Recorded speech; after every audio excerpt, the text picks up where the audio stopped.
खालिस्तानी आतंकी गुरपतवंत सिंह पन्नू के एक रिकॉर्डेड कॉल के बाद अहमदाबाद पुलिस एक्शन में आ चुकी है। पन्नू ने अहमदाबाद के नरेंद्र मोदी स्टेडियम में वर्ल्ड कप के दौरान टेरर फैलाने की कथित धमकी दी है। 28 सितंबर को अहमदाबाद के कई लोगों को इंटरनेट कॉल मिलने के बाद पुलिस ने पन्नू के खिलाफ FIR दर्ज कर ली है। हमारी इस खास रिपोर्ट को देखिए।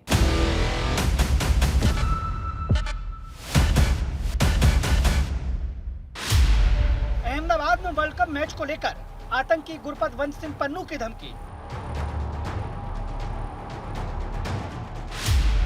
पन्नू की फोन पर धमकी, वर्ल्ड कप नहीं टेरर कप होगा। अहमदाबाद में भारत पाकिस्तान मैच में गड़बड़ी फैलाने की दी धमकी।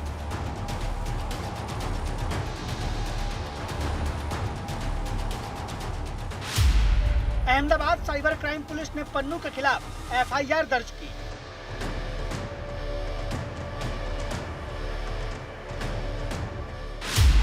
अहमदाबाद पुलिस ने कहा, घबराने की जरूरत नहीं, पन्नू की अब खैर नहीं। 5 अक्टूबर को अहमदाबाद के नरेंद्र मोदी स्टेडियम में वर्ल्ड कप के महामुकाबले को देखने के लिए जहां फैंस बेसब्री से उस पल का इंतजार कर रहे हैं जिसमें उसने वर्ल्ड कप के भारत पाकिस्तान मैच में गड़बड़ी फैलाने की धमकी दी है।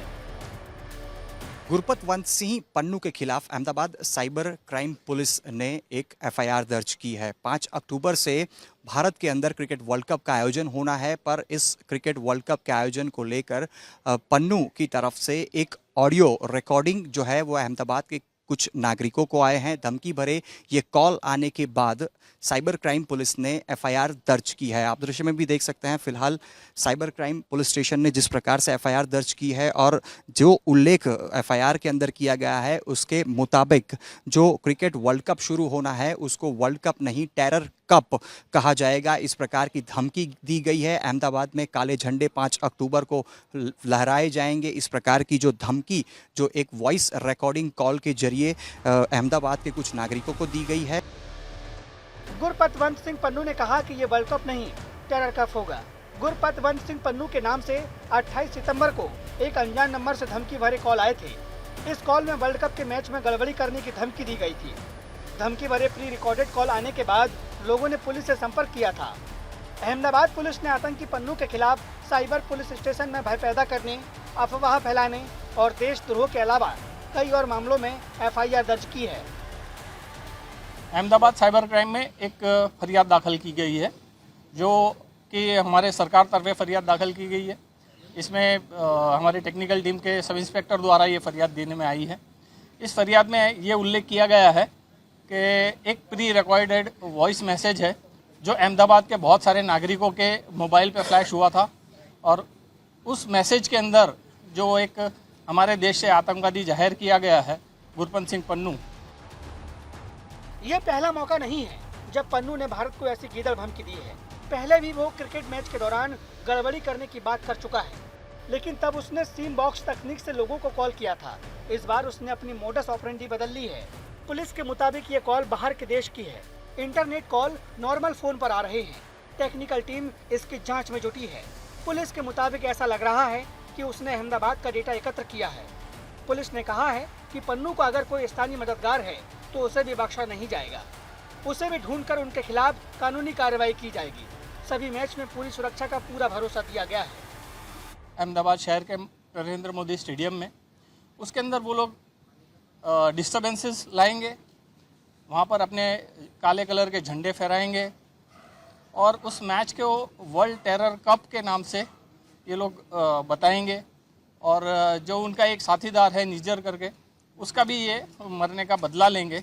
इस प्रकार का एक पूरा एक मैसेज इन लोगों ने बना के यहाँ के नागरिकों पर भेजा गया है। इससे पहले भी एक मैच जो हुआ था, जो इंडिया और ऑस्ट्रेलिया के बीच का मैच था, उसके अंदर भी इस प्रकार का मैसेज फ्लैश हुआ था, जिसका हम लोगों ने कंप्लेंट रजिस्टर किया था, जिसमें हम लोगों ने करीबन 17 सिम बॉक्सेस देश के विभिन्न शहरों में से हम लोगों ने बरामद किए थे। उसमें हम लोगों ने 7 जनों की अरेस्ट भी की थी, और ये इसी प्रकार का मैसेज है जो वापस से इस तरीके से फ्लैश हुआ है। और इसमें हम लोगों ने सेक्शंस 121A, 153K, 153 ख, 505, 120B जो IT एक्ट है उसकी 6F और अनलॉफुल एक्टिविटीज़ प्रिवेंशन एक्ट का सेक्शन 16(1) के आधार पे हम लोगों ने ये फरियाद दाखिल की है और इसमें अभी तक कोई अरेस्ट नहीं है। हमारा इन्वेस्टिगेशन जारी है। आपको बता दें कि आतंकी गुरपतवंत सिंह पन्नू सिख फॉर जस्टिस नाम से आतंकी संगठन चलाता है। कनाडा और अमेरिका में ये चोरी छुपे अपनी गतिविधियों को अंजाम देता है। पाकिस्तानी खुफिया एजेंसी ISI से भी इसका सीधा संपर्क है। फिलहाल कनाडा में खालिस्तानी आतंकी हरदीप सिंह निज्जर की हत्या से वो बौखलाया हुआ है और उलूल जुलूल हरकतें कर रहा है। भारत सरकार पहले ही पन्नू के खिलाफ इंटरपोल रेड कॉर्नर नोटिस दे चुकी है। अहमदाबाद में उसके खिलाफ FIR दर्ज कर भारत ने पन्नू पर अपना शिकंजा और कस दिया है। अहमदाबाद से ब्रजेश जोशी और अतुल तिवारी के साथ आज तक ब्यूरो। एक तरफ अहमदाबाद की cyber crime police Gurpatwant Singh Pannu ने के धमकी भरे कॉल्स की जांच कर रही है, उसके खिलाफ सबूतों को इकट्ठा कर रही है। उधर गुजरात में वर्ल्ड कप के मैचों के लिए सुरक्षा को सख्त कर दिया गया है। नरेंद्र मोदी स्टेडियम में सुरक्षा और सख्त कर दी गई है। यहां आने जाने वाले हर शख्स की तलाशी ली जा रही है। पुलिस की खास तौर से तैनाती कर दी गई है। केंद्रीय एजेंसियां भी इसमें सहयोग कर रही हैं। खिलाड़ियों के स्टेडियम से होटल तक जाने और आने के दौरान भी कड़ी सुरक्षा रहेगी। सिर्फ स्टेडियम और होटल्स ही नहीं बल्कि पूरे शहर में सुरक्षा के सख्त इंतजाम कर दिए गए हैं। दूसरी तरफ गुरपतवंत सिंह पन्नू के खिलाफ FIR यानी कि नेशनल इन्वेस्टिगेशन एजेंसी पहले से ही इस पूरे मामले में कार्रवाई कर ही रही है। उसकी पंजाब और चंडीगढ़ की प्रॉपर्टीज को जब्त कर लिया गया है। चंडीगढ़ के सेक्टर 15 में पन्नू का घर है। NIA की तरफ से अमृतसर के गांव खानकोट में भी पन्नू की करीब 6 एकड़ जमीन को जब्त किया गया है। आइए एक नजर डालते हैं इस बार क्रिकेट वर्ल्ड कप के मुकाबलों पर। खास करके उन मुकाबलों की बात करेंगे जब भारतीय टीम मैदान में दो हाथ करने के लिए उतरेगी। 5 अक्टूबर से शुरू होने वाले वर्ल्ड कप में भारत का पहला मुकाबला 8 अक्टूबर को ऑस्ट्रेलिया से होना है। वर्ल्ड कप के जो मुकाबले होंगे उनमें से 3 सबसे अहम मैचेस अहमदाबाद में होने हैं। शुरुआत और समापन दोनों ही नरेंद्र मोदी स्टेडियम में होने हैं। 4 अक्टूबर को ओपनिंग सेरेमनी भी यहीं होगी। वर्ल्ड कप के पहले नरेंद्र मोदी स्टेडियम की तस्वीर सामने आई है। हमारी इस खास रिपोर्ट को देखिए।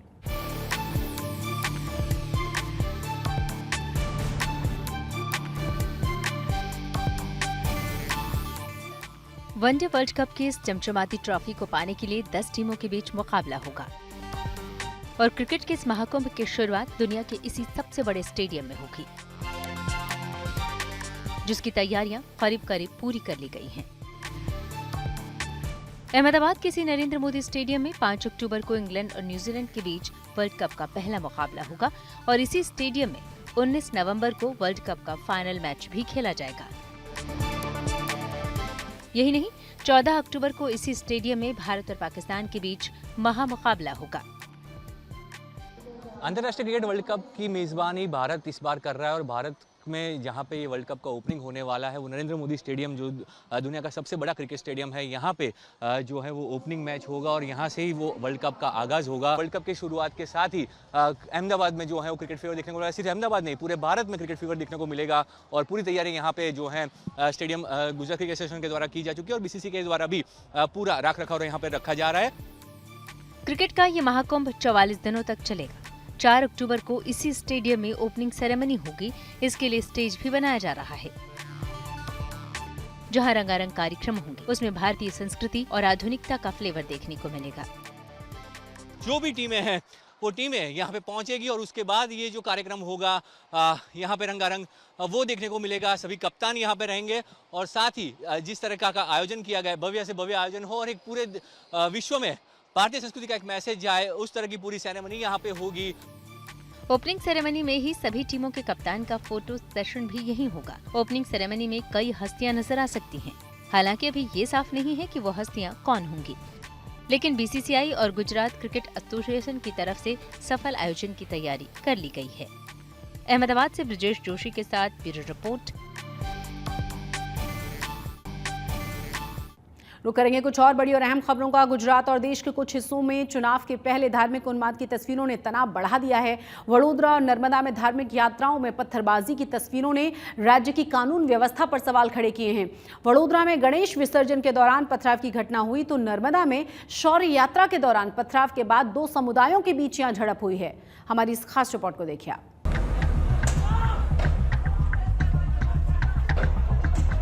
Oh!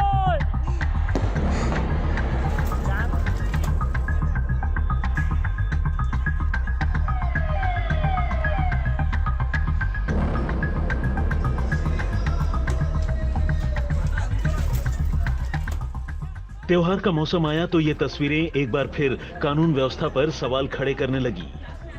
सवाल ये कि धार्मिक यात्राओं पर बार बार पथराव के बावजूद सुरक्षा के पुख्ता इंतजाम क्यों नहीं किए जाते? आखिर क्यों शहर का माहौल बिगड़ने का मौका चंद अराजक तत्वों को दिया जाता है?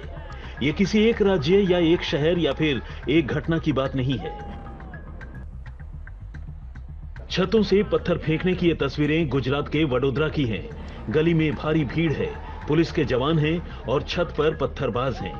वडोदरा में गणेश प्रतिमा विसर्जन यात्रा निकल रही थी और इस यात्रा पर कुछ लोगों ने पथराव कर दिया। छत से पत्थर बरस रहे थे और नीचे खड़े लोग सिर बचाने के लिए इधर उधर छुपने का प्रयास कर रहे थे। पथराव के दौरान बीच बीच में धमाके भी हो रहे थे। ये धमाके पटाखों से किए जा रहे थे या फिर देसी बम फेंककर दहशत फैलाने का प्रयास किया गया, ये साफ नहीं है।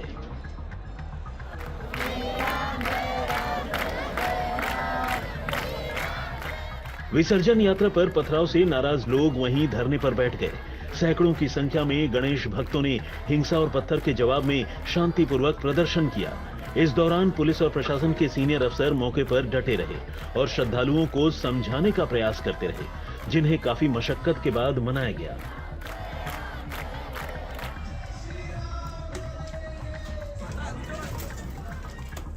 अब गुजरात के एक और जिले नर्मदा की ये तस्वीरें देखिए।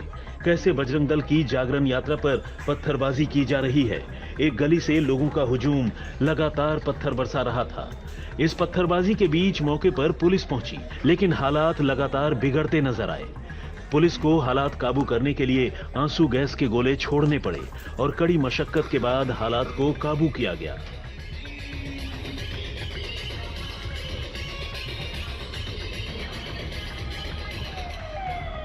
मध्य प्रदेश के धार का हाल भी देखिए, जहां गणेश विसर्जन यात्रा ने धार्मिक रंग ले लिया। दोनों पक्षों की ओर से जमकर पथराव हुआ, जिसमें 2 पुलिसकर्मी समेत 13 लोग घायल हो गए। वहीं कुछ दुकानों में भी आगजनी हुई। घटना जो हुई है, रात को जो घटना हुई है, उसके सारे वीडियोज और वो सब हमने कलेक्ट करके और उनसे हवाले जा रहे हैं कि किन लोगों ने ये घटना की है और FIR दर्ज करके कार्रवाई की जाए। सर, कितने पुलिस वाले घायल हुए? सर, कुछ लोगों के घायल होने की भी जानकारी क्या है? हाँ, एक पुलिस वाला अपना जो घायल है उसका इलाज पूरा चल रहा है। सर, कितना नुकसान की संभावना है? नुकसान का सर्वे चल रहा है, हमारा पटवारी वगैरह RI वगैरह सर्वे कर रहे हैं और वो शाम तक पूरा हो जाएगा। अब सवाल यह है कि आखिर इस हिंसा का जिम्मेदार कौन है? आखिर क्यों माहौल और हालात को देखकर कानून व्यवस्था से खिलवाड़ किया जाता रहेगा? आखिर कब तक सांप्रदायिक सौहार्द बिगाड़ने वाली ये तस्वीरें सामने आती रहेंगी? आज तक ब्यूरो। गुजरात के विकास मॉडल के दावे तो बहुत ज्यादा होते ही हैं, लेकिन अहमदाबाद और सूरत जैसे शहरों की सीमा से बाहर निकलिए तो इसके दावे के खोखलेपन की तस्वीरें साफ नजर आती हैं। गुजरात के कच्छ से यूरिया के लिए हैरान और परेशान कर देने वाली तस्वीरें सामने आई हैं किसानों की। आप देख सकते हैं कि यूरिया के लिए कतार में लगे हुए किसानों ने चिलचिलाती हुई धूप से बचने के लिए क्या नुस्खा निकाला है। घंटों कतार में खड़े होने के बजाय यहां किसानों ने चप्पलों की कतारों को बना दिया है। कई बार तो घंटों कतारों में खड़ा होने के बावजूद यूरिया मिलता नहीं है। अभी गुजरात में अच्छी बारिश हुई है और खेतों में खरीफ की फसल लगाई गई है, लिहाजा यूरिया की डिमांड सबसे ज्यादा है। राजस्थान की डूंगरपुर पुलिस ने गुजरात बॉर्डर पर एक लग्जरी कार से 300 किलो चांदी और 24 लाख से ज्यादा कैश को बरामद किया है। पुलिस ने 2 तस्करों को भी इस पूरे मामले में गिरफ्तार कर लिया है। पुलिस की पूछताछ में पता ये चला है कि अवैध चांदी और कैश को तस्कर आगरा से गुजरात के राजकोट लेकर जा रहे थे। पुलिस दोनों ही आरोपियों से पूछताछ कर रही है। कल रात को हमें एक टेक्निकल इन्फॉर्मेशन थी, जिसके आधार पे जिला पुलिस की LCB SOG और स्थानिक टीमों की अलग अलग टीमें बना के हमारी टीमें पेट्रोलिंग में थी। बोट को उन्होंने रोका, उसमें उन्होंने 4 लोग मिले और उनको पूछपरछ किया।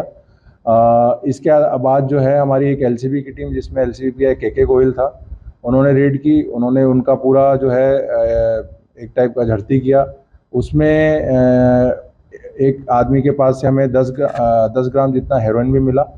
सोशल मीडिया पर एक वीडियो वायरल तेजी के साथ हुआ है, जिसमें दावा यह किया जा रहा है कि गुजरात के सूरत में मंदी से परेशान हीरा व्यापारियों ने हीरों को सड़क पर फेंक दिया था। आखिर ऐसी कौन सी वजह रही कि हीरो को सड़क पर फेंक दिया गया और ये नौबत आई? क्या है वायरल वीडियो की पूरी सच्चाई? जानने के लिए इस खास रिपोर्ट को देखिए आप।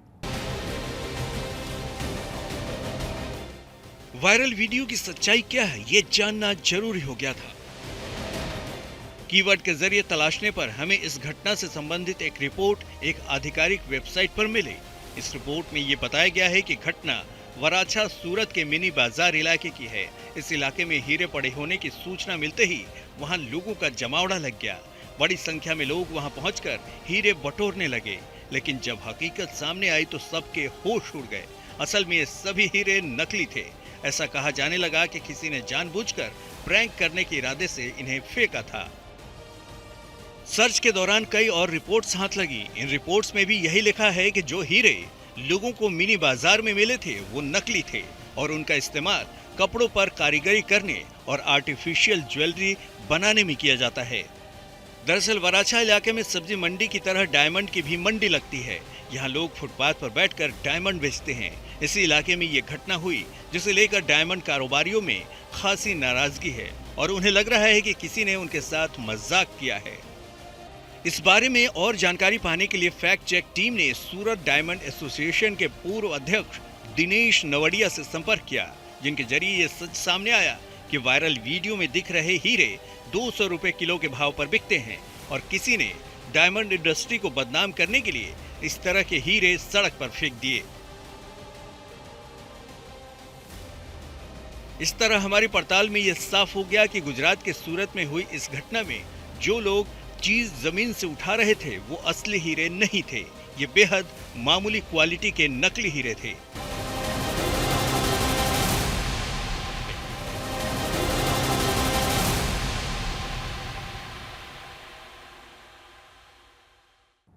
भादरवी महाकुंभ के मद्देनजर अंबाजी जाने वाले श्रद्धालुओं के लिए दांता में भारतीय जनता पार्टी की ओर से सेवा कैंप लगाया गया है।